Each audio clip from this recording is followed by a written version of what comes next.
o meu arquivo, tem algum problema nele, que eu não sei qual é, mas acredito que hoje eu consiga colocar. Tá? Bom, o nosso assunto de abril, hoje é 29 de março, então o mês de abril está começando hoje para nós. Então, o nosso mês de abril é estrutura social, diversidade social ou sociodiversidade, estratificação social, estrutura ocupacional, estrutura de classes. Enfim, como a sociedade é estruturada, como é a organização social, como funciona a sociedade. Tá? Então, é isso que a gente vai trabalhar durante o mês de abril.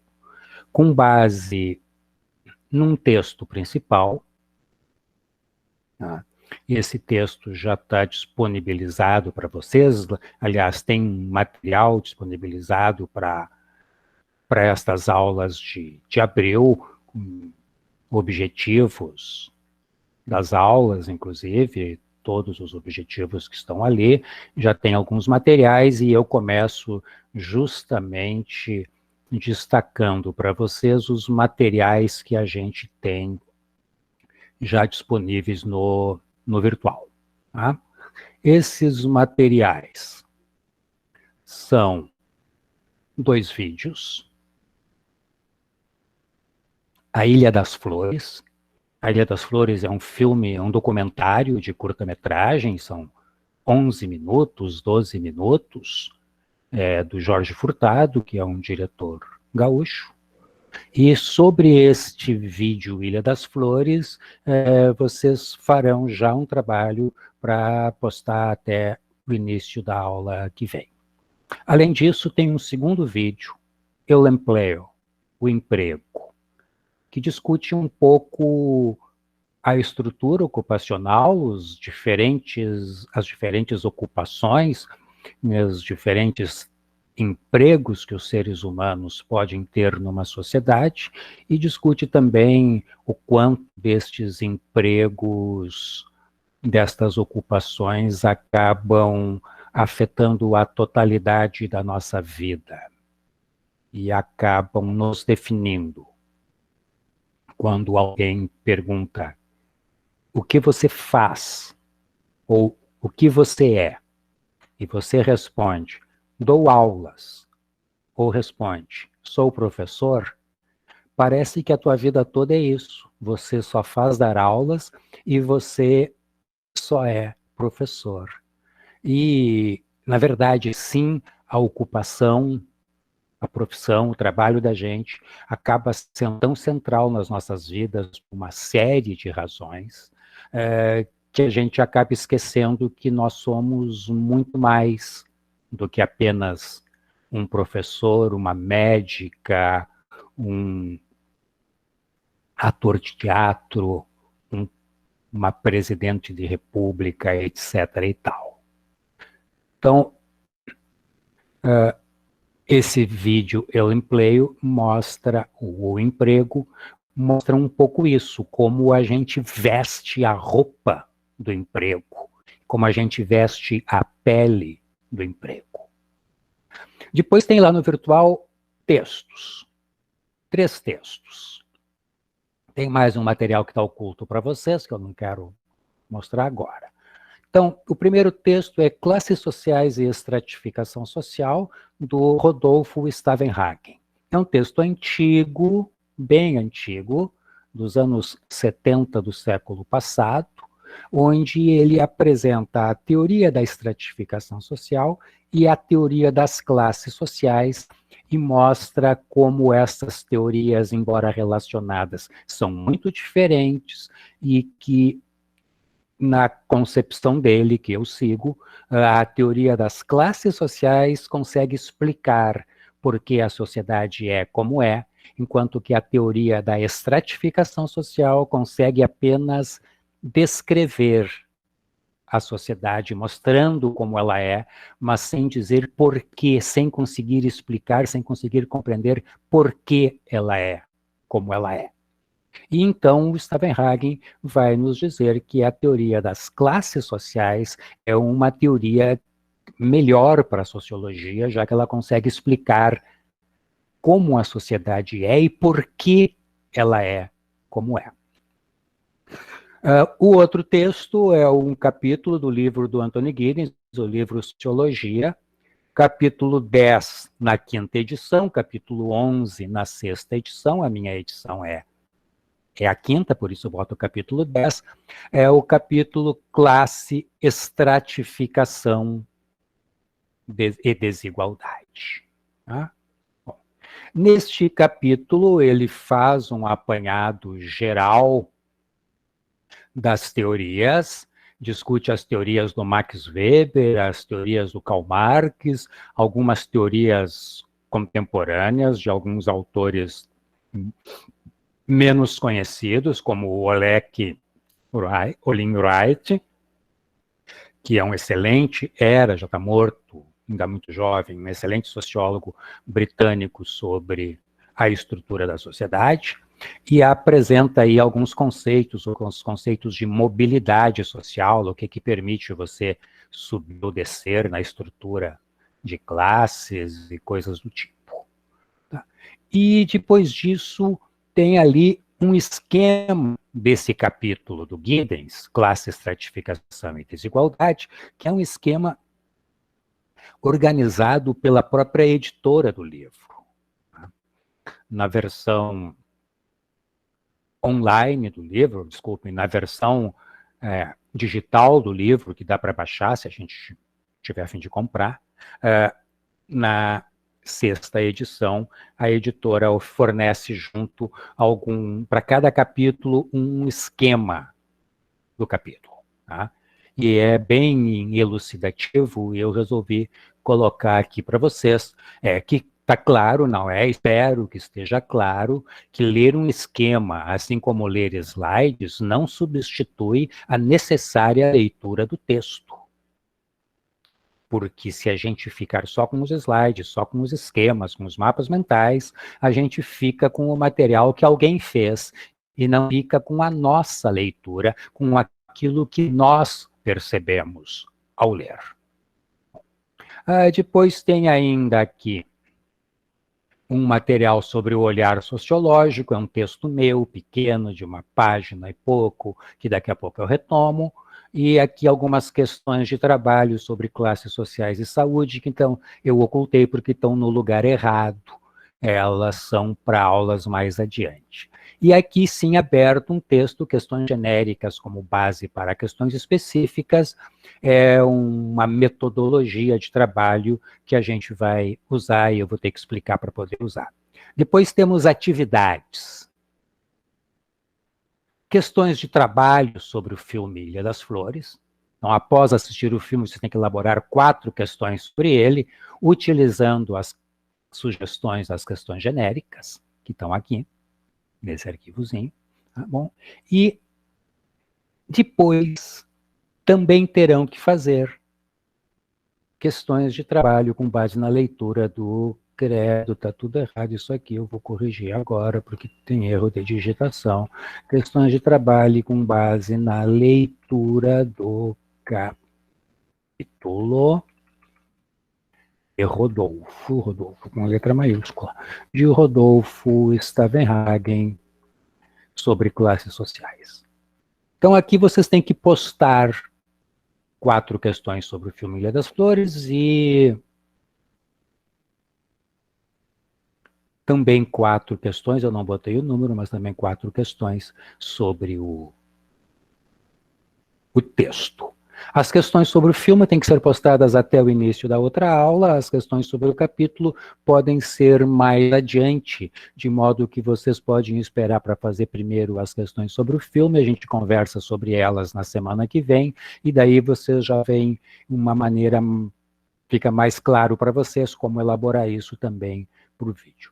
As questões aparecem aqui, e então eu queria começar por isso. Questões genéricas que podem ser formuladas para qualquer atividade de aprendizagem, desde que a gente preencha o pontilhado e então transforma-se numa questão específica. Qual é a ideia principal do filme Ilha das Flores? Como isso afeta aquilo? Como uma coisa afeta outra coisa? Vendo o filme, lendo o texto, vocês perceberão algumas afirmações, alguns conceitos que dá para, então, utilizar aqui. Qual é o significado de? Para perguntar sobre conceitos e tal. Por que que é importante? Um novo exemplo de, explique por quê, explique como. Como isso aqui, seja lá o que for, se relaciona com o que nós estamos aprendendo, aprendemos antes, etc. Que conclusões podemos tirar disso? E aí escreve o que é o isto, qual a diferença entre isso e aquilo, como aquilo e isso são similares, como se poderia usar isto para aquilo, quais são as forças e fraquezas do filme, do conceito, da teoria, da análise, etc. Aí tem um textinho aqui em cima, questões genéricas como base para as questões específicas, que explica um pouco melhor isso. Basicamente, o que eu pretendo com estas questões é que vocês tentem efetivamente aplicá-las ao que leem ou ao que assistem, para evitar ficarmos com questões muito comuns e que não nos ajudam a compreender aquilo que a gente está estudando.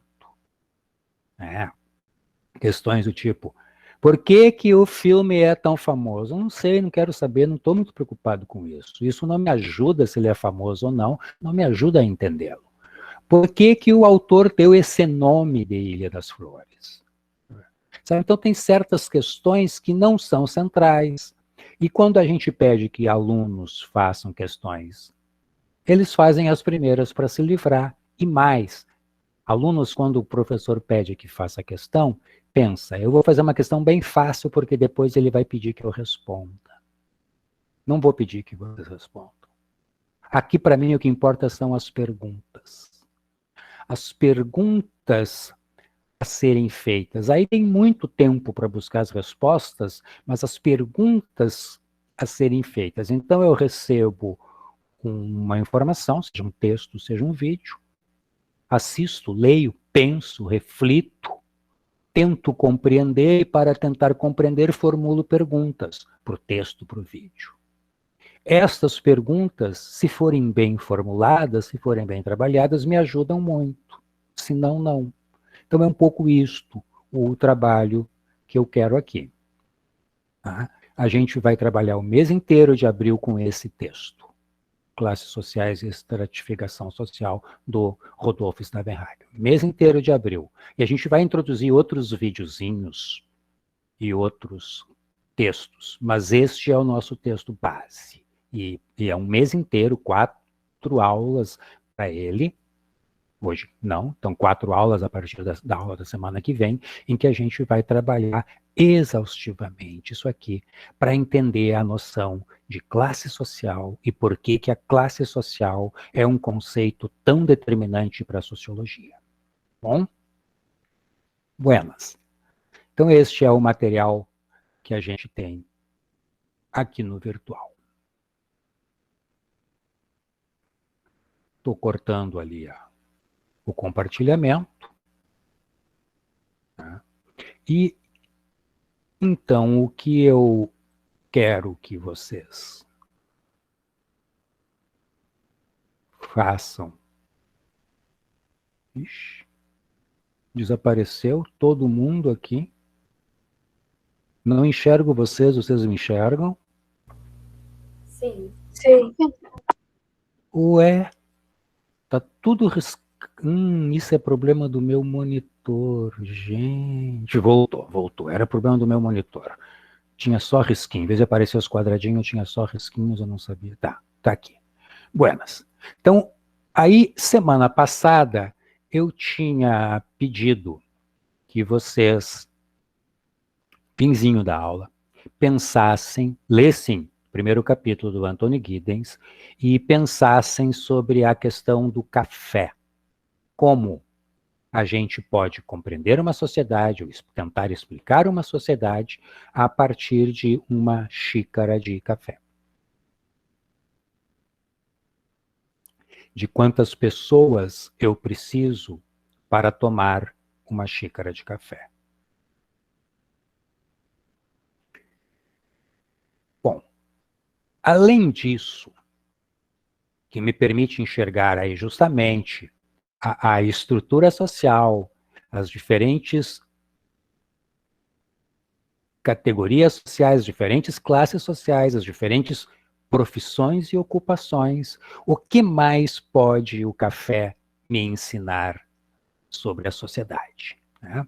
Isto é basicamente o que o capítulo 1 do Giddens, do livro Sociologia do Giddens, nos coloca. Então, primeiro, ele chama atenção para esse mundo do século XXI, um mundo de mudanças, tensões, conflitos, divisões, tecnologia, destruição do ambiente. Possibilidades, dado a tecnologia, ao conhecimento científico e aos recursos financeiros, de controlar o nosso destino e moldar as nossas vidas, possibilidades essas muito maiores do que das gerações anteriores, que não conheciam o que nós conhecemos, que não tinham as tecnologias que nós temos e que não tinham o volume de recursos que nós temos. Como este mundo, que é o mundo em que nós vivemos, o mundo do século XXI, surgiu? E por que as nossas condições de vida são tão diferentes daquelas do passado, dos nossos pais, dos nossos avós? Então, estas são questões centrais da sociologia, que, além disso, se preocupa também em saber ou tentar compreender a direção que as mudanças constantes tomarão no futuro. Sabendo como é hoje, como era no passado, dá para perceber como que aconteceu o processo de mudanças para vir a ser o que somos hoje, e podemos, pelo menos, lançar hipóteses sobre que mudanças serão centrais agora e para onde estas mudanças nos levarão.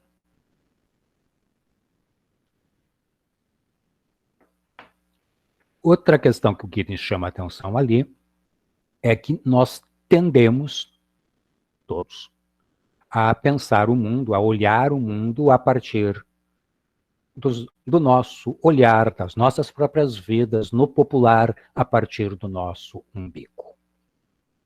E o Giddens destaca que, se a gente estudar sociologia, a gente vai ver que as questões por que somos o que somos, por que agimos como agimos, são questões que, para serem respondidas e compreendidas, exigem muito mais aprofundamento e distanciamento do que olhar o mundo a partir daquilo que é familiar para nós. Então, aquilo que a gente pensa que é inevitável, natural, que sempre foi assim, que é bom, que é verdadeiro, pode não ser bem assim quando a gente olha diferente, quando a gente faz um olhar a contrapelo, procurando ver o que está por detrás do que aparece, o que está por detrás das aparências. Então, aí o Giddens diz, isto exige ter imaginação. Imaginação sociológica é, inclusive, o título de um livro muito famoso dentro da sociologia, de um sociólogo americano, Charles White Mills, o livro A Imaginação Sociológica, em que ele mostra como é preciso ser imaginativo para formular boas perguntas que permitirão, então, explicar a realidade, porque a realidade depende das perguntas para ser explicada. E esta imaginação sociológica exige, e vai permitir depois, que a gente faça questões que não tinha feito antes, que a gente pense fora da caixa, que a gente junte coisas que não parecem ter conexão. E aí, então, ele, depois de falar dos autores principais da história da sociologia, Marx, Weber, Durkheim, coloca essa questão histórica e tal, faz algumas observações sobre quem é que está lendo o livro dele e por que está lendo, para mostrar, então, que a gente faz questões, faz perguntas a partir de informações que já se tem, a partir de coisas que já se conhece ou que se supõe conhecer. E aí ele chega, então, no café. E aí, então, a primeira coisa, vale para o café, vale para qualquer objeto fabricado nesta sociedade, né? Na sociedade em que a gente vive. O café não é só uma coisa, ele tem também um valor simbólico. Então ele não é só uma bebida, não é só uma commodity, uma mercadoria muito bem vendida. Esse valor simbólico faz com que, embora muitos tomem o café, pelo sabor, pelo efeito, há todo um ritual para tomar o café. Os horários, o que acompanha. Tem muita gente que precisa de um cigarro junto com o café vem depois das refeições, tem o como preparar o café, tem máquinas para isso, tem maneiras de fazer o café. Agora, como é rapidinho, eu vou fazer um café instantâneo mesmo. Ah, não, mas agora é meu amigo que vem aqui em casa, então agora eu vou fazer um café que vai ter um cheiro, etc. e tal. Então, muitas vezes o ato de consumir a bebida é menos importante do que todo o ritual em volta. Tomar o café no balcão de bar, num copo americano, tomar o café numa Starbucks, pagando 4 ou 5 vezes a mais do que precisaria pagar, né? Então, são diferentes maneiras de tomar o café. Este é um aspecto. Um outro aspecto do café, que a gente não pode esquecer, é que o café é uma droga. Uma droga psicotrópica. O café é um estimulante. Tá? Cafeína, cocaína, anfetamina são estimulantes. Estimulam o cérebro, criam dependência. Então, o café é uma droga por conta de um princípio ativo, uma droga estimulante e que cria dependência. A pessoa precisa tomar café e fica viciada. Esta droga também tem uma característica, uma particularidade. É uma droga socialmente aceita. É uma droga que as pessoas usam, têm orgulho de usar, ensinam para suas famílias a usar a droga, diferentemente, por exemplo, de uma outra droga como o tabaco, que é uma droga legal, ela não, você pode usá-la, mas que está cada vez menos socialmente aceita, no sentido que não se pode fumar em qualquer lugar.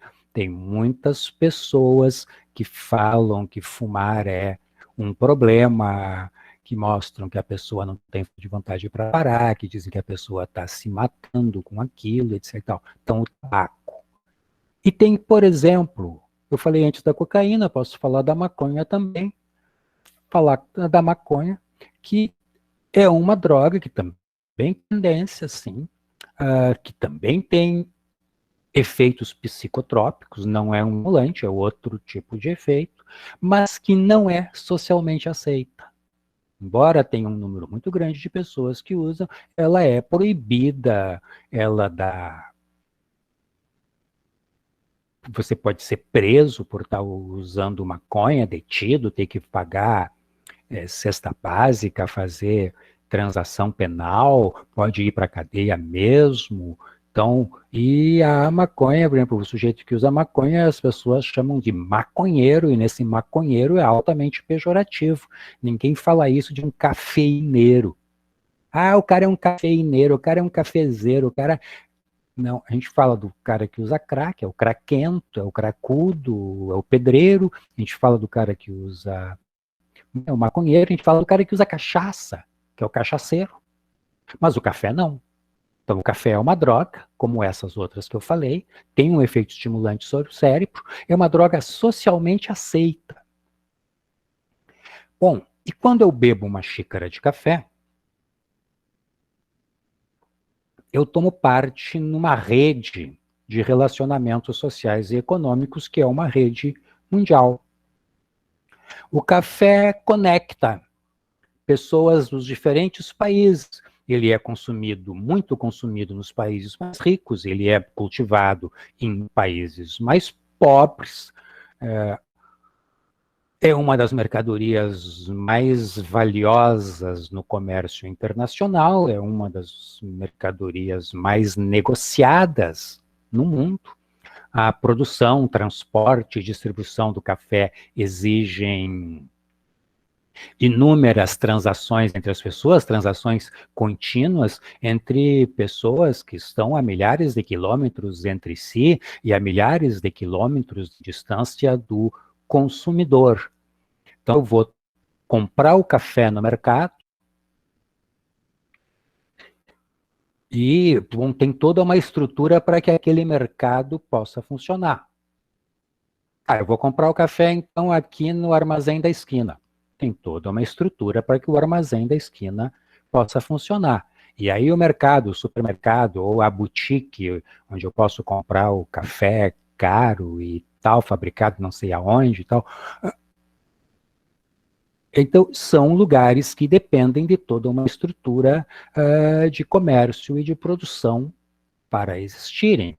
E esse café que eu compro vem numa embalagem, tem toda a produção da embalagem, tem todas as pessoas envolvidas na produção da planta café, do café torrado, do café em pó ou em grão, tem as pessoas envolvidas na produção dos materiais necessários para embalar, tem as pessoas que pensam nas marcas, nas cores, nos nomes. Tem, então, uma série de pessoas envolvidas aí. Relacionamentos sociais e econômicos que se estendem pelo mundo. Além disso, beber café pressupõe história. Há todo um processo histórico de desenvolvimento social e econômico para que o café passasse a ser consumido em larga escala, o que só aconteceu a partir do século XIX, e para que o café passasse a ser consumido em quase todos os lugares do mundo e por quase todas as classes sociais. Então, compreender esse desenvolvimento social e econômico, compreender, por exemplo, como é que o café chega ao Brasil. E aí lembra a parte anedótica da história, o comendador Palheta, que roubou grãos de café numa visita que fez à Guiana, trouxe de lá, plantou aqui no Brasil e foi então responsável pelo surgimento das plantações de café no Brasil, e ele roubou porque era proibido transportar aquilo além das fronteiras da Guiana, porque lá já se sabia da importância daquela planta. Então há todo um desenvolvimento social. E aí nisso a gente passa a ver os preços do café, passa a ver por que em alguns países o café não tem a importância que tem o chá, por exemplo, estou pensando na Inglaterra, na Austrália, o chá tem mais importância, mais consumido do que o café. O chá também é uma droga, também é um estimulante, também tem cafeína. A gente poderia estar usando o chá para falar disso que eu estou falando do café. Além disso, eu penso que é importante lembrar que o café... Olha aqui, estava olhando aqui, vi que apareceu um barulhinho ali. A Ana Beatriz colocou aqui um vídeo que conta essa história do café. Fiquei eu curioso para ver. Agora eu não posso olhar agora o vídeo, mas fiquei bem curioso para ver o videozinho esse do café, para saber se eu estou falando bobagem ou não, ou se eu posso continuar dizendo, não é tão curtinho assim, são 9 minutos, guria. Estou aqui olhando, não posso. Professor, vale a pena. Tá, já marquei aqui para olhar depois, já salvei ele para olhar depois. Não vou poder olhar agora. Então, e agora eu me perdi o que eu estava falando do café aqui assim. Então, eu estava falando ainda dessas questões do café. Por exemplo, o café hoje está... Você pode falar sobre o café em 3 grandes temas de debate no mundo contemporâneo. A globalização. Então, o café é um exemplo da globalização. O café é uma commodity global, é uma mercadoria global, e é um costume global. E as questões da globalização, as questões de geopolítica e de geoeconomia por dentro do café é possível perceber. A questão dos direitos humanos, que passa pelos direitos humanos dos trabalhadores, como é que se garante esses direitos humanos, e as questões ligadas à destruição ambiental. Como é que as lavouras de café contribuem ou não para a destruição ambiental. Muitos...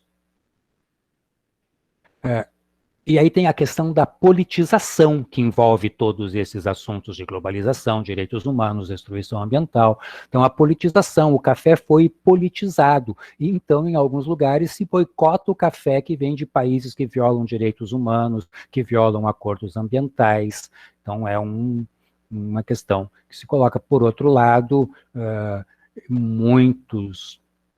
as pessoas acabam comprando um café de pior qualidade e mais caro apenas por compromisso político. Isso foi muito comum na Europa no final dos anos 80, na metade dos anos 80 até o início dos anos 90, em que a Nicarágua, que tinha feito uma revolução popular em 79, acabando com uma ditadura familiar de mais de 40 anos, exportava o seu café para sobreviver a poucas coisas que a Nicarágua conseguia, passou a enfrentar bloqueio dos Estados Unidos e tal. E esse café nicaragüense era um café ruim. Eu lembro, eu morava em Londres e eu tomava o café da Nicarágua porque eu era militante, então eu comprava aquele café para dar dinheiro para Nicarágua, mas era um café ruim, não chegava nem perto do café italiano que eu gostava de tomar. A Itália, aliás, é um país que não tem um único pé de café, e é um dos países que mais produz café. Os cafés italianos são famosos, e a Itália desenvolveu toda uma cultura do café, que é o café expresso, máquinas de café expresso, e a famosa moka, a cafeteira italiana. Então, por que a Itália desenvolve tudo isso se a Itália é um país que não produz café, que não tem plantações de café? Porque a Itália teve uma colônia até a Primeira Guerra Mundial, a Abissínia, no norte da África, que era um lugar excelente para plantar café. Aliás, é ali que o café foi descoberto. Conta a lenda, não sei se o teu videozinho, Ana, trata disso, mas conta a lenda que um pastor reparou que algumas ovelhas, depois que comiam frutinhas vermelhas de um arbusto, ficavam muito agitadas, frenéticas, e ele foi, com espírito científico, ficou curioso e foi testar aquilo ali e acabou descobrindo, então, que daquilo ali se podia fazer uma bebida, o tal do café. Então, na Abissínia, os italianos, a Itália, tinha a Abissínia como colônia, um principal produto da colônia era o café, a Itália passou a vender café para o mundo e passou a consumir café e a desenvolver todo um ramo industrial em torno do café, com as máquinas de fazer café.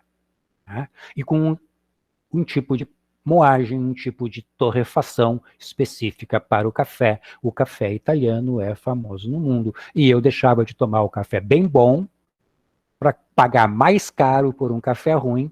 Depois eu me dei conta que era bobagem e passei a ajudar a Nicarágua de outra maneira. Mas então o café foi politizado muitas e muitas vezes.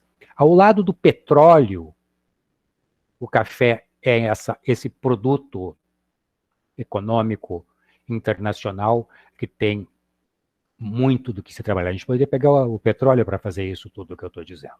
Né? Mas o café, então,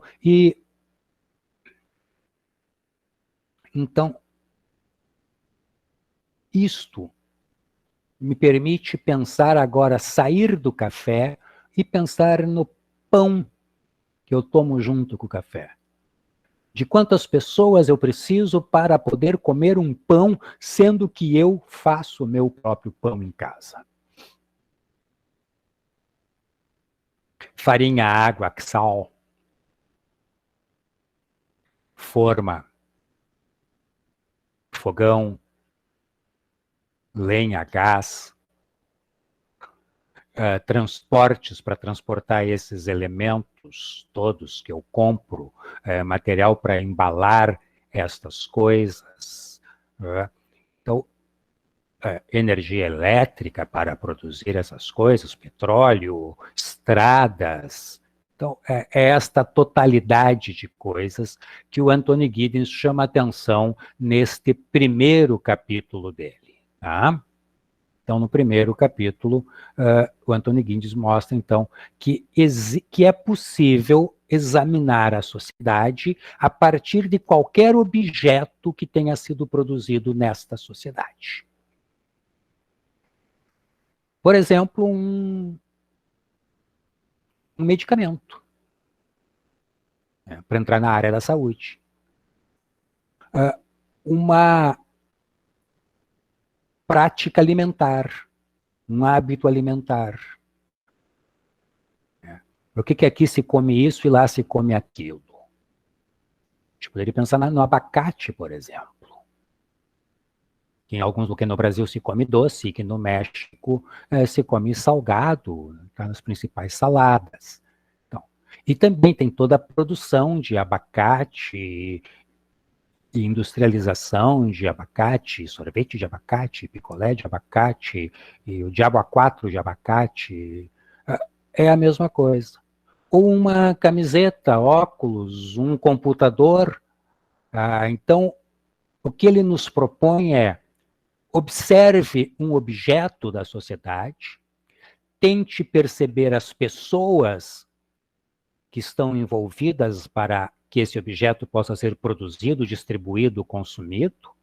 Tente perceber as posições sociais que essas pessoas ocupam, as diferentes posições que elas ocupam, as relações que elas estabelecem entre si, e chegue às condições de vida destas pessoas, e chegue às condições de saúde destas pessoas. Então, a partir do mais externo, do mais banal, uma xícara, uma caneta, eu posso avançar. E se essa caneta fosse... Eu tenho aqui a caneta azul. Tem uma canção da caneta azul. E tem toda uma propaganda mentirosa de falsa simplicidade do presidente da República, que usa caneta Bic para assinar os documentos que ferram com a vida do país, e esse presidente usou isso aqui para mostrar que ele era um homem simples, porque os outros presidentes usavam canetas de ouro, canetas tinteiro, e ele tirou uma Bic como essa aqui para assinar a sua posse e para assinar todos os documentos. Isto é construção de narrativa, isto é uso de símbolos. Isto faz parte do imaginário social. Então, um objeto, uma caneta, que é produzido por um monte de gente. Caneta tem basicamente petróleo. Basicamente petróleo. Essa caneta é baratinha. Como é que custa tão pouco fazer uma caneta? Por que custa tão pouco fazer uma caneta? E por que tem gente que, ao invés de usar esta caneta, paga sei lá quantos dinheiros para ter uma caneta tinteiro, uma caneta Montblanc, caneta tinteiro Montblanc. E depois você escreve, eu, por exemplo, que sou canhoto, usa caneta tinteiro, a tinta demora para secar muito mais do que a tinta seca da esferográfica, e a minha mão, como eu sou canhoto, vai toda ela passando, é um borrão só. Mas é uma caneta tinteiro. Eu tive várias na vida até me dar conta que eu exibia, na verdade, com caneta, né? Eu tirava a caneta para fazer qualquer coisa, todo mundo ficava olhando a caneta e tal, papá. Tem gente que paga milhares de reais por uma caneta. Assim como, pensem, para avançar um pouquinho, eu estou falando da imaginação sociológica. As pessoas que usam joias e as pessoas que têm tanto dinheiro, que podem comprar as joias mais valiosas no mundo, e que são joias muito caras e muito raras, que as pessoas não arriscam usar, e aí elas mandam fazer réplicas das joias, e usam a réplica, usam a joia falsa, e deixam a joia verdadeira guardada no cofre. O que me diz este fato de uma sociedade onde isso acontece? Eu compro uma joia porque ela é exclusiva, porque ela é inimitável. E aí eu tenho medo que me roubem e guardo essa joia no fundo de um cofre, no cofre de um banco, e uso uma imitação dela. Só que o que me fez comprar essa joia era o fato dela ser única e inimitável. Original. O que faz com que as pessoas usem imitações, as coisas que você compra na China, no Paraguai e tal. Uma vez eu comprei um relógio Rolex desse tamanho, assim, né? Falso, obviamente. Que gastei quase nada para comprar aquilo. Mas de que adianta você... Você sabe que aquilo é falso. Uma época eu tinha a moda das bolsas Louis Vuitton. Você comprava em qualquer camelô de qualquer cidade a bolsa Louis Vuitton. Então, o que faz com que as pessoas paguem os olhos da cara por um objeto que é símbolo de exclusividade e depois passem a usar uma falsificação porque tem medo de perder? Então, são várias as possibilidades de pensar isso. A gente pode trabalhar com a arte, com os quadros. Por que um quadro vale tanto? O que tem que faz o preço desse quadro ser tanto e daquele ser tanto? E isso mostra o quanto, além do material, a sociedade tem o simbólico. Você mostra uma imagem para alguém. O que você acha disso? A pessoa diz tal coisa. Aí você mostra essa imagem para outra pessoa ou para a mesma pessoa e diz: esse é um quadro do Picasso, ou esse é um quadro do, sei lá, do Bosch, Hieronymus Bosch. Muda completamente de figura, porque agora eu sei que ele tem um autor e que, portanto, ele é famoso e que, portanto, ele custa muito dinheiro. Antes eu estava apreciando a figura, a imagem, se eu gostava ou não. Agora eu estou apreciando um objeto que tem um autor, um lugar na história da arte, uma valorização que se dá por isso mesmo. Você está andando, explorando um país, está de férias aí, viajando por um lugar que você não conhece, e vê uma coisa lá e... que legal aquilo, tá, mas não te chama atenção. De noite na posada você comenta com alguém, de repente a própria dona da posada, e a pessoa te diz: tu sabe que aquilo lá foi feito pelos holandeses quando eles invadiram o Brasil e ocuparam Pernambuco, e que aquilo ali, inclusive o Fernando de Nassau morou ali por uma certa época e tal, todas aquelas pedras foram trazidas. Você vai lá amanhã de novo fazer um monte de fotografia daquilo que era banal, mas agora você vai fazer um monte de fotografia e depois vai mostrar para as pessoas: isto aqui que eu tive lá para ver foi o castelo do Fernando de Nassau. Ou seja, mudou completamente pela nova informação. Então, a sociedade é um conjunto de relações que envolvem relações materiais, relações simbólicas. E isso tudo a gente vai ver como uma ordem social e como relações sociais. Tá? Bom, agora eu quero dar uma retomada na sociologia para avançar um pouquinho, e eu vou compartilhar de novo minha tela com vocês, mostrando uma breve introdução da sociologia. Entrou, tá aí. Então, com isso eu retomo um pouco da semana passada e avanço. Então, uma breve introdução da sociologia. Eu tenho aqui uma frase, que é a frase do Giddens, que eu já mostrei para vocês, que eu já li várias vezes, que eu falei hoje de novo, etc. e tal. A maioria de nós vê o mundo a partir das características familiares às nossas próprias vidas. A sociologia mostra que é necessário uma visão mais ampla sobre por que somos como somos e por que agimos como agimos. Esta expressão, por que somos como somos? Por que agimos como agimos? Estas são as perguntas que devem orientar nosso olhar sociológico. É para responder essas coisas que a gente estuda sociologia. E aí a gente vai, então, perceber toda essa teia ou esta rede de relações que constituem as nossas vidas. E, então, fazer sociologia, eu estou tentando sistematizar o que eu vinha falando até agora, exige pensar fora da rotina familiar das vidas cotidianas e observar de modo renovado, de modo que aquilo que parece óbvio deixe de parecer óbvio.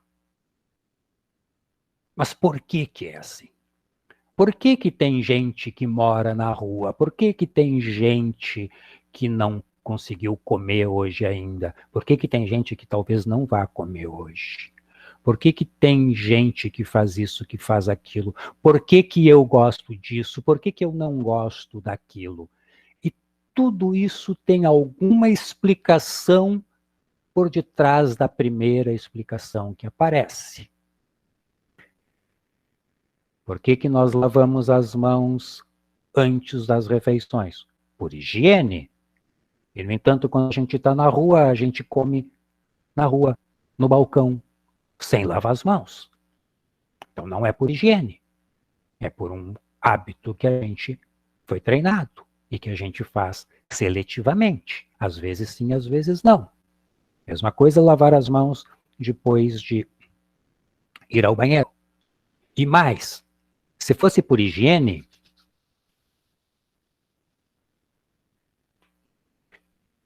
quase 5 minutos esfregando as mãos e tal, passando o sabão, deixando o sabão agir por mais do que 30 segundos, pelo menos, e tal, e aí tirando a água assim, secando. Aí eu vou no inverno no banheiro fazer xixi, e termino de fazer meu xixi, abro a torneira e boto 3 dedinhos, pingo ali naquela aguinha assim, tá limpo. Não lavei coisa nenhuma, não limpei nada, mas considero que está limpo. Vou lavar as mãos para comer e passo as mãos debaixo d'água, esfrego e seco numa toalha. Toalha na qual todas as 10 pessoas antes de mim também secaram as mãos. Então há uma série de coisas que a gente tem que pensar. E é isso, pensar fora da rotina familiar. Por que que é assim? Por que que a gente faz? E aí a gente observa de uma outra maneira, né? E então investigar as conexões entre o que a sociedade faz de nós. Eu nasci num lugar tal, de uma família de classe média, numa cidade assim, pipipi, pipipi, pó, papá. Então a sociedade fez de mim isso. E o que nós fazemos de nós mesmos? Nós, indivíduos, e nós, os outros que estão junto. Porque, ao contrário do que 90% das pessoas da minha cidadezinha, a minha família me tirou de lá para fazer o ensino médio em Porto Alegre. E a partir daí eu sigo um caminho. Então, o que a sociedade faz de nós, o que nós fazemos de nós mesmos? E nesse caminho eu fiz certas coisas e, por exemplo, eu tomei uma escolha. Eu larguei a faculdade de medicina no final do 3º mês de aula, no início do 3º mês de aula. Esta foi uma escolha que eu fiz. E isto me colocou num lugar e me tirou de outro lugar. Eu não sei como é que teria sido, mas sei que teria sido diferente. Em termos de satisfação, de grana, de saúde mental, de qualidade de vida, de pessoas que eu conheceria, o casamento que eu teria ou que eu não teria, tudo isso muda. Então, estas coisas são as perguntas importantes, o que a sociedade faz de nós e o que fazemos de nós mesmos. E aí ele ainda diz que nós somos estruturados pelo mundo social ao mesmo tempo que estruturamos ou modelamos o mundo social. E aí, então, uma frase do Proust, que eu botei aqui em inglês, mas que diz, basicamente, não é? A viagem real, uma viagem real, não consiste em buscar novas paisagens, mas em ter novos olhos. Então, na verdade, o trabalho é construir um novo olhar sobre a realidade. É isto que a sociologia propõe. Vamos construir um novo modo de olhar a realidade, o modo sociológico de olhar, o olhar sociológico. E este olhar sociológico é um olhar científico. A sociologia é uma ciência. Então, a gente trabalhou nas aulas anteriores ciência, e veja, a sociologia utiliza modelos e categorias, como qualquer ciência, opera através de um método, como qualquer ciência, estuda um objeto, como qualquer ciência, possui uma comunidade de especialistas que validam os conhecimentos produzidos e divulgados, os tais dos pares, que fazem a revisão dos artigos, é revisado por pares, é validado por pares, e utiliza um sistema de hipóteses e de procedimentos de verificação.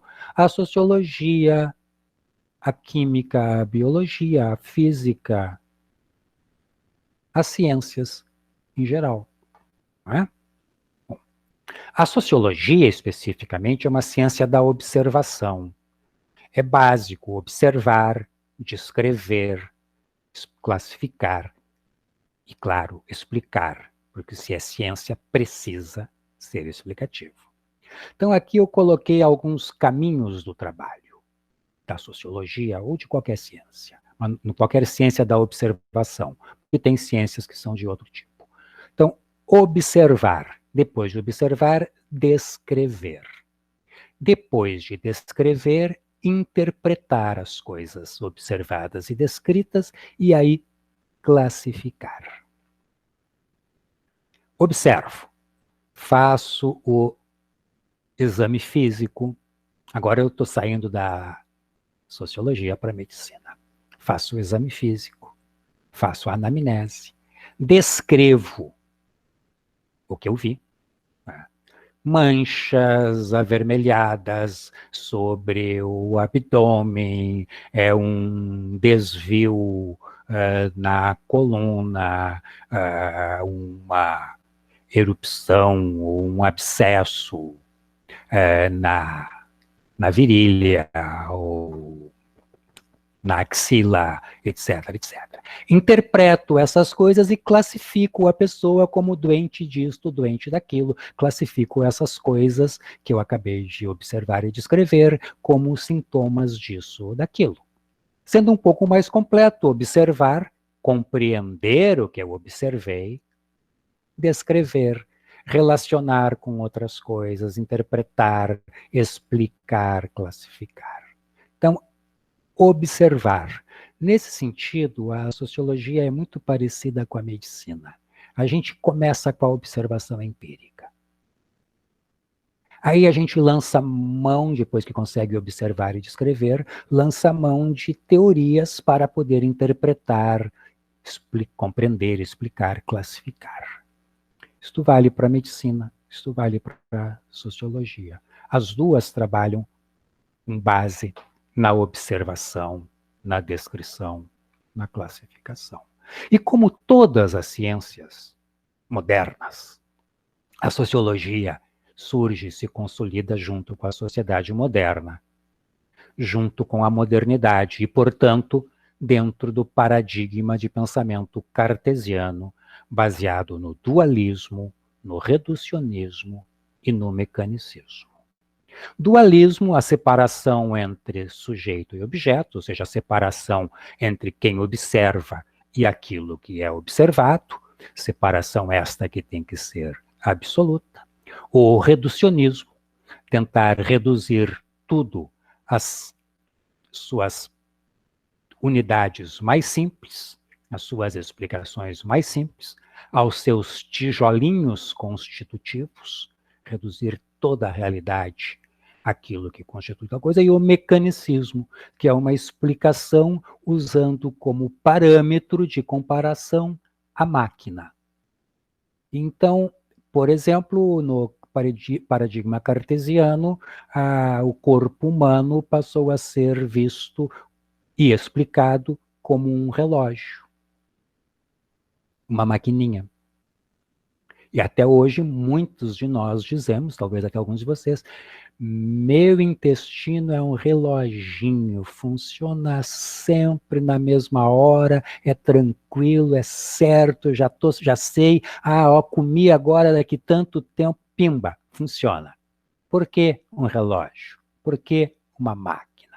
Por que achar que eu, um ser vivo, posso ser reduzido a um mecanismo e explicado como se eu fosse uma máquina?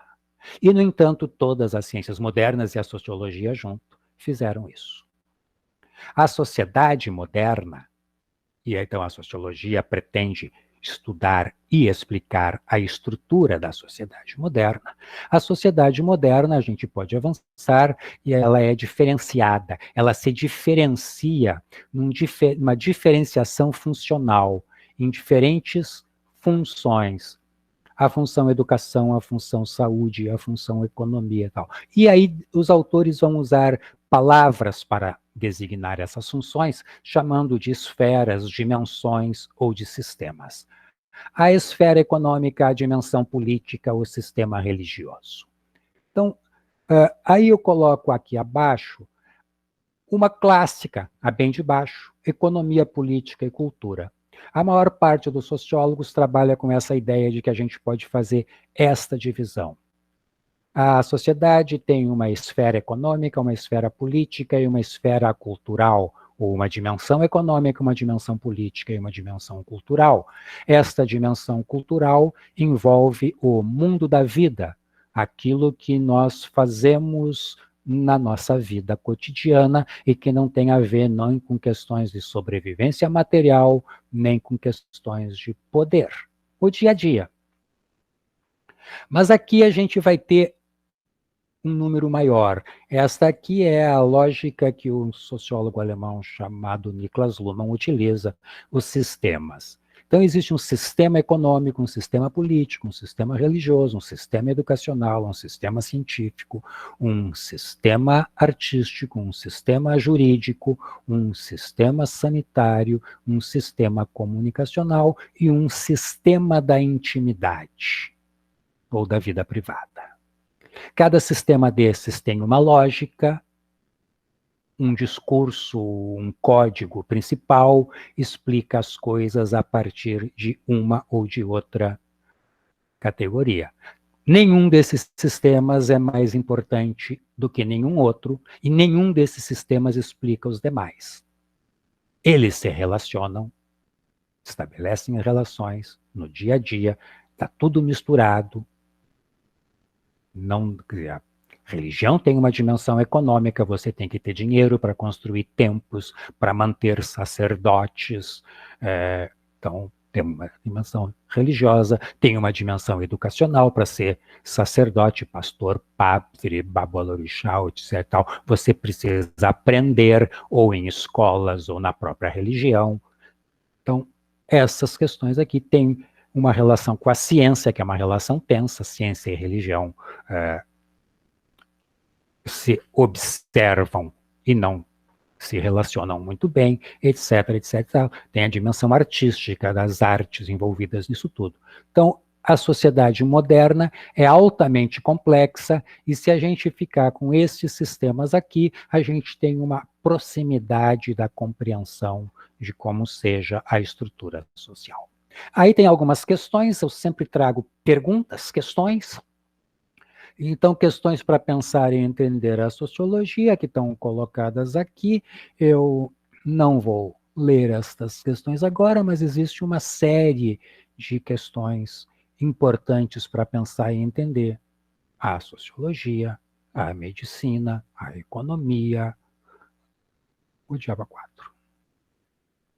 as referências aqui, e aí eu saio desse. Um outro estudo mais antigo, eu explico um pouquinho melhor o conhecimento científico do ponto de vista sociológico, mas o que eu quero pegar aqui é apenas isto.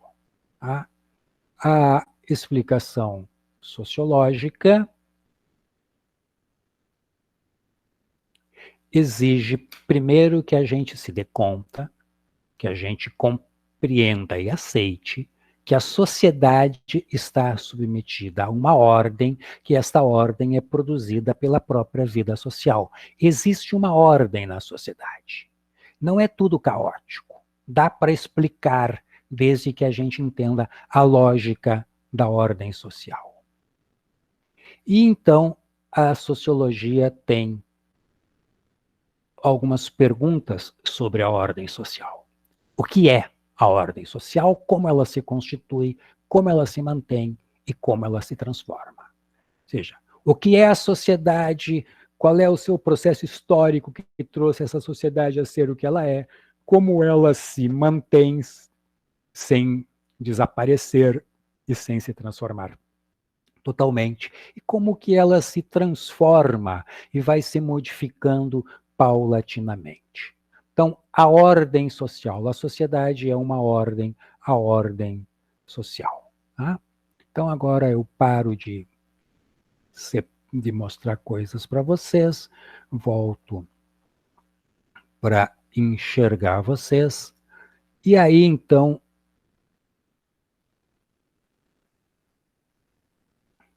o que é que a gente teria que fazer agora? Agora a gente teria que avançar e ver o filme A Ilha das Flores. Tá? Claro que eu não vou mostrar o filme aqui, até cada uma vai seguir o link ali, vai procurar, e ver que este filme apresenta a sociedade tendo uma determinada ordem. Que ordem é essa? Como é que ele mostra isto? Como é que este filme estrutura a sociedade? Tá? Então, isto é o que eu queria que vocês olhassem vendo o filme. Mas antes de fazer isso, eu quero ler uma poesia para vocês. Esta poesia do Manuel Bandeira é uma observação da realidade. E é uma observação da ordem social. Esta é a ordem social. Então eu vou ler para vocês O Bicho, tá? Do Manuel Bandeira.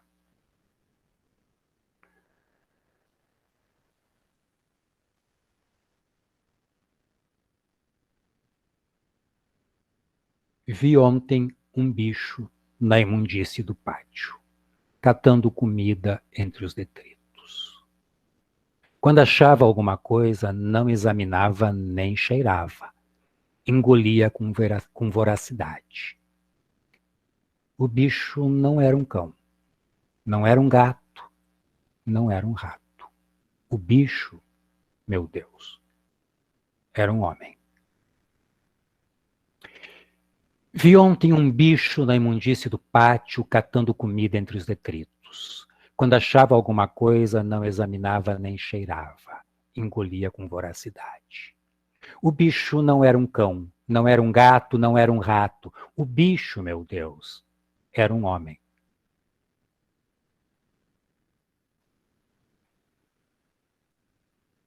O que nos diz da ordem social que ele descreve um poema desse tipo?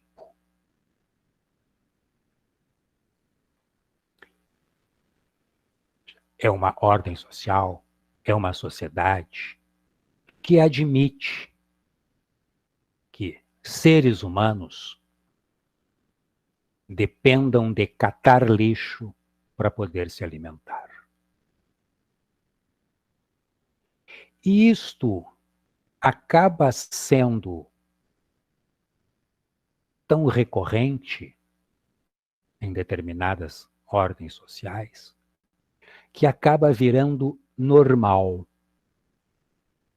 E aí seria preciso que a gente pensasse o significado da palavra normal, da normalidade. O olhar sociológico que pretende enxergar por debaixo das aparências precisa sempre questionar o significado daquilo que uma sociedade acha que é normal. É normal não ter o que comer? É normal passar fome? É normal catar lixo para poder se alimentar? É tão normal, que a gente conseguiu transformar esses desesperados que catam lixo para comer numa ocupação e deu um nome pomposo: reciclador de material descartável. Catador de lixo. Ah, mas eles são catadores de material descartável, de material reciclável. E então nós achamos normal que algumas pessoas, não conseguindo trabalhar em nada, passem a ganhar a sua vida catando aquilo que outras pessoas acharam desnecessário e jogaram inútil e jogaram fora. Há toda uma economia do lixo. Entender a sociedade e a economia do lixo. E aí uma série de coisas. O lixo, talvez melhor do que o café hoje, o lixo seria uma boa chave para a gente tentar entender a sociedade e tentar entender a estrutura da sociedade. Aqui na minha casa, por exemplo, passa na frente da minha rua, terças, quintas e sábados, o caminhão do lixo. Entre 1 e 2 da tarde passa o caminhão do lixo. Ao meio-dia, passa um outro caminhão que não é o caminhão do lixo. E vai catando tudo que for plástico, papel, metal. Depois passa o caminhão do lixo. Na outra rua onde eu morava até julho, primeiro passava o caminhão do ladrão de lixo. Depois passava o caminhão da cooperativa de catadores de material reciclável. Depois passava a caminhonete da catadora, tem nome inclusive, fulana catadora, tem uma empresa, vive disso, e que trabalhava na cooperativa com os demais catadores, rompeu com eles, montou a sua empresa, e depois passa o caminhão do lixo. Só o que o caminhão do lixo leva é resto de comida, papel higiênico, areia do gato, porque o resto tudo já foi, todo o resto tinha valor, e tudo que tinha valor já foi pegado antes. Que sociedade é essa? Então, pensar nesse bicho que come comida do lixo. Quem é esse bicho? O ser humano. E por que esse bicho humano precisa pegar comida do lixo? E aí eu posso começar a pensar em imunidade, anticorpos, parâmetros nutricionais, bactérias. Posso pensar em tudo isso. Pensando, porque não tem como, né? A gente está no curso de medicina, vocês serão médicos ou médicas, e a gente tem que o tempo inteiro estar pensando como referir isso à área da saúde, ao campo da saúde.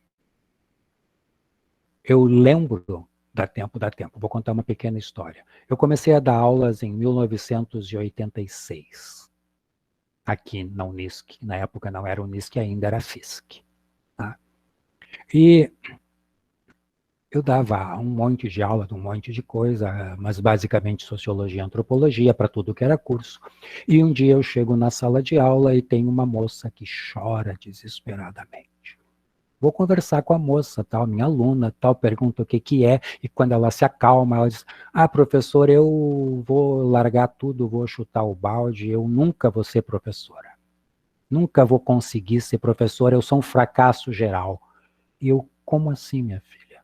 Professor, eu estudo biologia. Eu dou aula lá na escola de noção de saúde. Noção de saúde era uma disciplina que tinha, em alguns lugares chamava programa de saúde, que era para o ensino fundamental, onde ensinava coisas meio básicas, lavar as mãos, noções de higiene, escovar os dentes, essas coisas meio básicas, assim. E ela dizia, professor, e eu dou aula lá e eu não consigo fazer os meus alunos, eu não consigo fazer eles lavarem as mãos antes de irem comer a merenda do recreio. Todas as vezes, professor, eu já cansei, eu sou muito, porque as outras minhas colegas conseguem, eu sou muito capaz, não tem jeito. Eu disse, mas quem são os teus alunos? Onde é que eles vivem? Qual é o trabalho deles? Pense nisso. Vamos fazer uma observação sociológica. Vamos observar os teus alunos fora da escola. E fui com ela, fiz 2 idas lá. Os alunos dela estudavam numa escola que ainda existe, num lugar que na época chamava-se Vila do Lixo. Hoje é Bonança, bairro Boa Esperança. Chamava Vila do Lixo. Fica ali perto do Viver Bem. Tá? Então, Esperança, tem a Nova Esperança, a Grudada. Tá. E aí, tinha um lixão, era a Vila do Lixo, tinha um lixão. A imensa maioria dos moradores vivia de catar o lixo. Mas na época, eu estou falando então de 86, não era desenvolvido esse negócio da reciclagem de materiais. E então, catar o lixo para ver o que podia aproveitar para levar para casa, não tinha mercado para vender papelão, lata, plástico. O que eu posso trazer para casa para tapar uma fresta, para não deixar entrar vento? O que eu ver se eu acho alguma coisa que eu possa aproveitar, uma roupa e comida. E aí, olhando lá, eu vi que os meninos, quando achavam comida, os meninos e as meninas, os alunos da minha aluna, quando achavam comida, mas não tinham dúvida, sopravam um pouquinho, às vezes passava a mão aqui e comia. E comia porque eles tinham fome. E aí eu fui tentar explicar para minha aluna que não era ela que era a má professora, que era só uma abordagem errada. Como é que você vai querer convencer alguém que come lixo que lavar as mãos é importante para evitar doenças? Ele está comendo lixo. Lavar as mãos não vai mudar o fato de que ele está pegando uma comida que alguém jogou no lixo, que foi misturada com um monte de saco que tinha tudo, que foi amassado dentro de um caminhão lá e que juntou com o saco que tinha papel higiênico, com o saco que tinha o quê, e aí ele pegou lá e achou que dava para comer e levou. Assim como aquelas crianças ficavam felizes da vida quando achavam lá um vidro de conserva, pedaços de pepino dentro de um vidro de conserva no lixo. Vou levar para a mãe fazer com macarrão. E eu disse para o guri, tchê, mas isso aí deve estar estragado, não está na geladeira. Ele ficou me olhando com uma cara assim, a mãe sabe se é bom ou não é bom para botar na comida. E levou. Então a gente precisa, além das rotinas do nosso dinho, para entender como é que se organiza uma sociedade.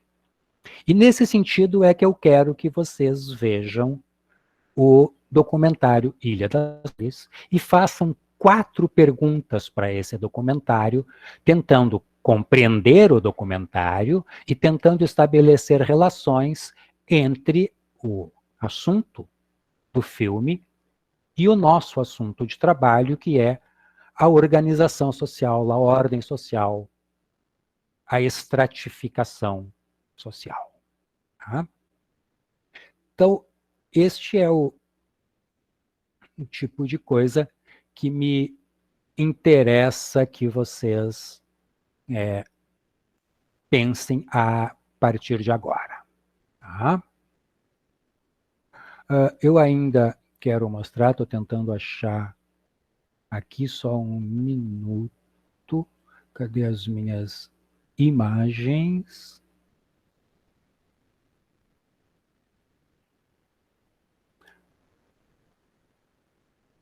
Sumiram as imagens que eu queria mostrar para vocês. Só um minutinho. Eu vou achar aqui, já mostro e com isso a gente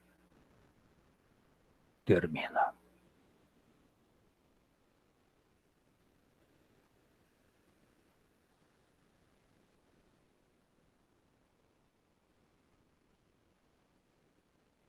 Meu Deus!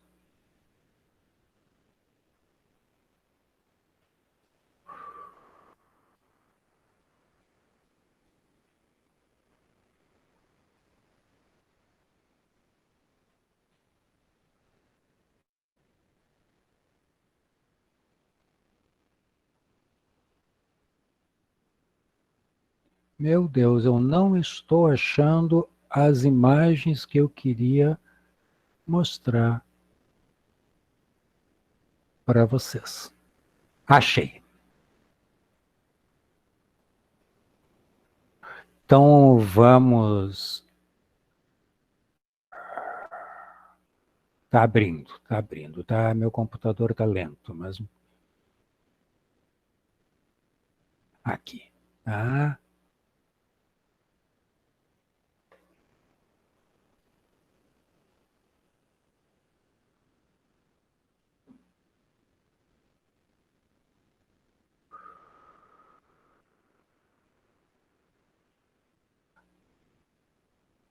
Eu tenho que compartilhar isto aqui e estou começando a fazer isso agora. Estou indo para lá.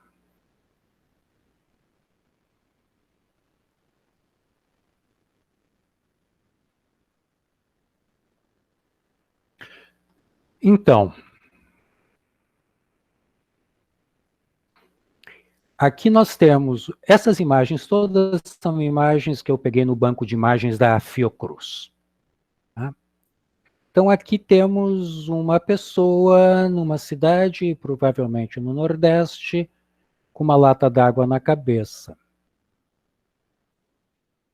Aqui temos pessoas salvando coisas depois de um incêndio que transformou no inferno a favela onde eles moravam. Aqui nós temos um mercado. Aqui nós temos um engarrafamento numa grande cidade, um rio. Isso aqui é São Paulo, é uma marginal, São Paulo. Um rio, os lixinhos por aqui aparecendo. Isso aqui é um lixão. As pessoas aqui catam o que comer. As pessoas vivem aqui. Isso aqui é um canal de esgoto. As pessoas lavam as coisas nesse canal de esgoto. Como é que eu quero que essas pessoas acreditem no meu discurso de que a gente precisa lavar as mãos para se proteger de bactérias? Favelas, uma ocupação de um terreno, enorme terreno, que então foi ocupado esse terreno por um movimento social. Catando lixo, disputando lixo com as vacas. E aqui, mais uma favela com um curso d'água, que é um curso de esgoto. Não é?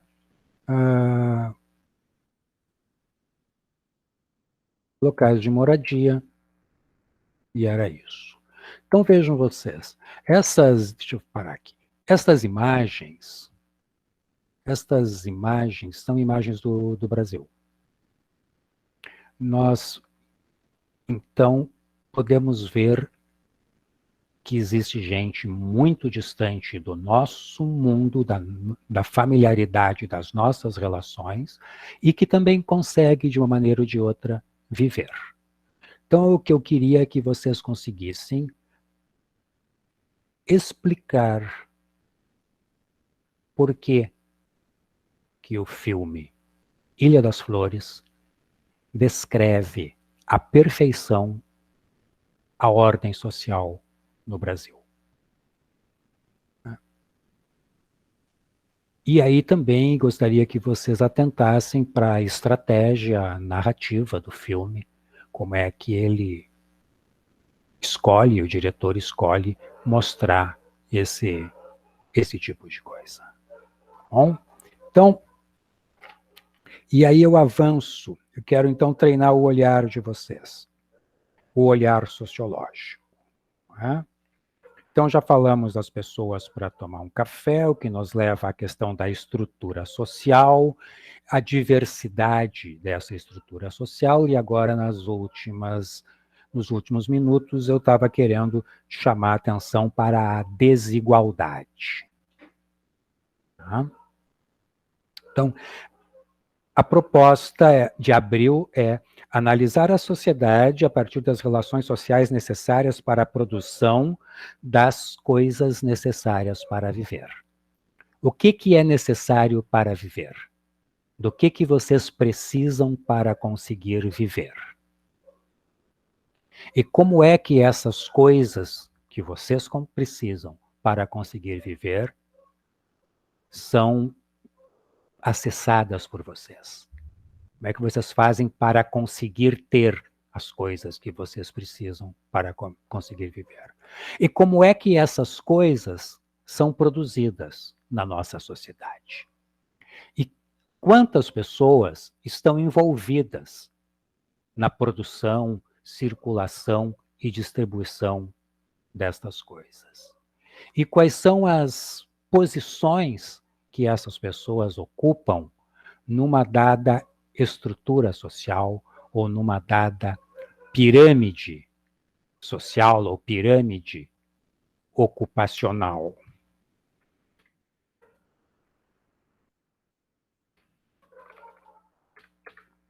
Eu aqui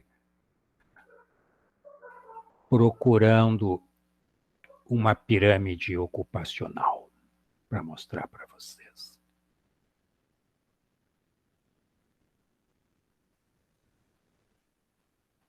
Ah, mas eu não achei, eu queria uma com figurinhas bonitinhas, essas aqui não tem figurinhas bonitinhas, então eu não vou mostrar para vocês. Eu vou publicar para vocês depois aí a pirâmide. Então, o que é uma pirâmide ocupacional? As diferentes ocupações.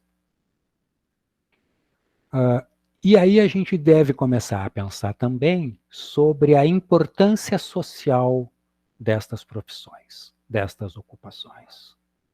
Essa pirâmide social, ela vai nos permitir ver quais são as ocupações que têm maior prestígio social, quais são as ocupações que pagam mais, quais são as ocupações mais importantes. E se há uma relação entre as ocupações de maior prestígio, de maior importância na sociedade e as ocupações mais necessárias, mais importantes para a sociedade.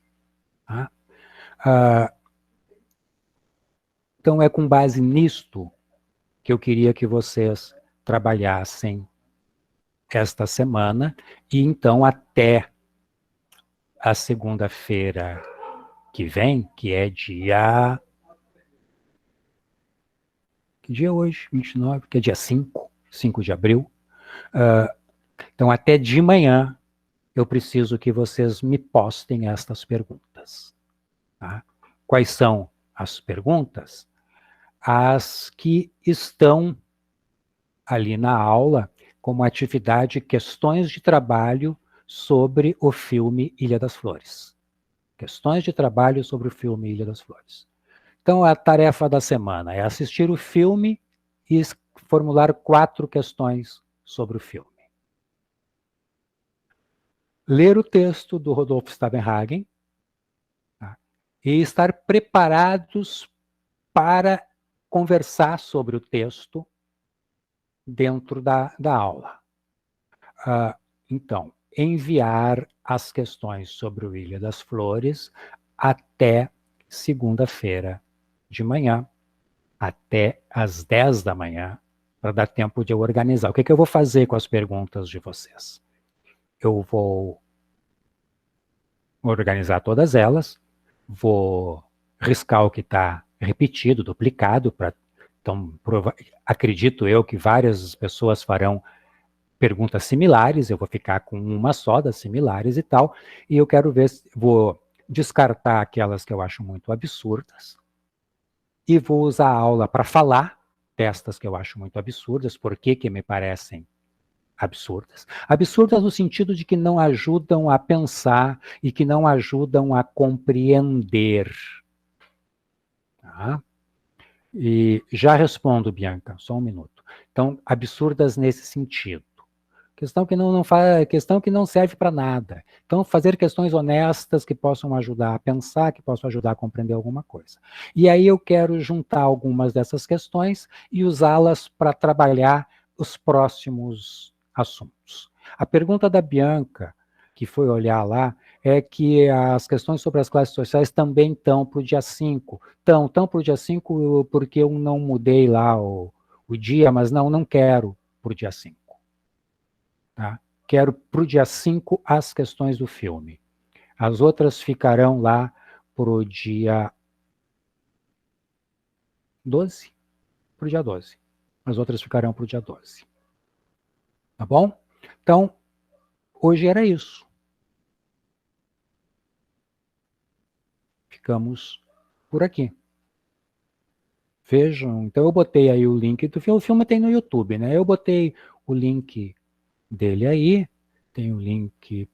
O Emprego também tem no YouTube, mas o Emprego é um filme bem legal de ver, ele ajuda muito a entender esse troço, mas ele não é objeto de trabalho nosso. Não tem que fazer pergunta, não vamos discuti-lo, mas é um filme que interessa bastante. E na semana que vem eu começo colocando um outro videozinho, aí sim eu quero ver na aula, um videozinho curtinho, bem curtinho, 5 minutos, e bem mais curtinho que o curtinho lá da Ana Beatriz, que era de 9, tá? E aí, a partir daí, a gente vai conversar sobre o Ilha das Flores, tá bom?